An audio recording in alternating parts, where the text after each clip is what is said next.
Good morning जी, क्या हाल चाल है आप लोगों के। भाई एग्जाम चाहे CSIR नेट 2019 के लिए हो या फिर गेट 2020 के लिए, इन एग्जाम की तैयारी के लिए आप भी iFly के साथ जुड़ सकते हैं। क्लासेस ज्वाइन करने के लिए व्हाट्सएप कीजिए 9013902981 पर। अगर ये वीडियो पसंद आए तो लाइक कीजिएगा, अपने दोस्तों में शेयर कीजिएगा, व्हाट्सएप पर, फेसबुक, जहां आपका मन करे। चैनल सब्सक्राइब ना कर रखा है तो कर लो घंटी के साथ। iFly के बारे में और जानकारी पाने के लिए आप विजिट कर सकते हैं iFly की वेबसाइट iflynetgate.com या ईमेल लिख सकते हैं saplingeduTech@gmail.com। Question number 140. Male sterility in plants is induced by expression of the TA29 Barnase PA cassette in. तो हम जब भी कभी कुछ ट्रांसजेनिक चीजें बनाते हैं तो उसमें खास तरह का जीन स्ट्रक्चर बनाया जाता है, जिसमें हम कुछ प्रोमोटर सीक्वेंसेस, कुछ स्ट्रक्चरल जीन्स लेते हैं, टर्मिनेटर सीक्वेंसेस लेते हैं। इसी तरह की एक कैसेट तैयार की गई जिसमें कि TA29 का प्रोमोटर डाला गया, साथ में एक बार्नेस जीन डाली गई और इस कैसेट को यूज किया गया एक्चुअली प्लांट्स के अंदर मेल स्टेरिलिटी इंड्यूस करने के लिए।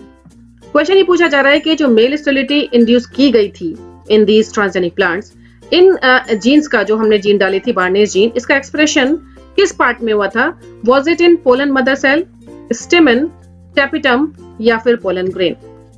ये बार्नेस बार स्टार मैकेनिज्म होता है जिसमें कि हम प्लांट्स के अंदर मेल स्टेरिलिटी इंड्यूस कर सकते हैं या फिर उसको वापस से मेल फर्टिलिटी को रिस्टोर भी कर सकते हैं। नॉर्मली जो वाइल्ड टाइप का प्लांट है उसमें नॉर्मल टैपिटम डेवलपमेंट होता है जो कि डेवलपिंग माइक्रोस्पोर्स को न्यूट्रिशन देने का काम करता है। पोलन्स के डेवलपमेंट के दौरान उनकी वॉल्स, एक्साइन और इंटाइन वॉल्स के डेवलपमेंट के लिए भी मैटेरियल प्रोवाइड कराता है एज नर्सिंग सेल। तो नॉर्मल प्लांट्स में नॉर्मल टैपिटम है तो इसीलिए जो इसके स्पोर्स हैं दे विल बी फर्टाइल।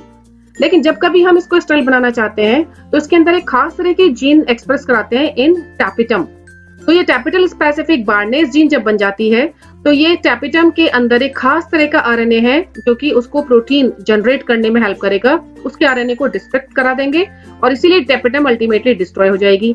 ना टैपिटम होगी ना ही माइक्रोस्पोर मदर सेल्स को, और साथ में डेवलपिंग माइक्रोस्पोर्स को न्यूट्रिशन मिलेगा। तो इसीलिए कोई माइक्रोस्पोरोजेनस टिश्यू भी यहाँ पर नहीं रहेगा और ये प्लांट हो जाएगा मेल स्टेरिलाइज। तो जब कभी हम इसको वापस से रिस्टोर करना चाहेंगे तो सिमिलरली हम इसके अंदर एक और इनहिबिटर डालेंगे बार्नेस का, जिसको कहा जाता है बार स्टार। और ये बार्नेस बार स्टार जब आपस में बाइंड करते हैं तो एक इनएक्टिव कॉम्प्लेक्स बनाते हैं जिसकी वजह से टैपिटल डेवलपमेंट नॉर्मल हो जाता है और अल्टीमेटली फिर से इसके अंदर नॉर्मल माइक्रोस्पोर्स और पोलन ग्रेन्स बनते हैं जो कि मेल को फिर से फर्टाइल की तरह बिहेव कराते हैं।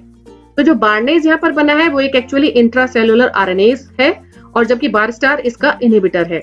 जब कभी हम बार्नेस और बार स्टार के जीन्स को फ्यूज करते हैं TA29 प्रोमोटर के साथ तो हम आराम से उनको एक्सप्रेस करा सकते हैं और इसके एक्सप्रेशन से वापस रिस्टोर की जा सकती है मेल फर्टिलिटी।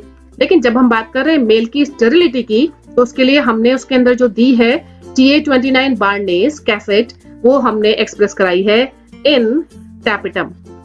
तो क्वेश्चन नंबर 140 का करेक्ट ऑप्शन होना चाहिए C, दैट इज टैपिटम।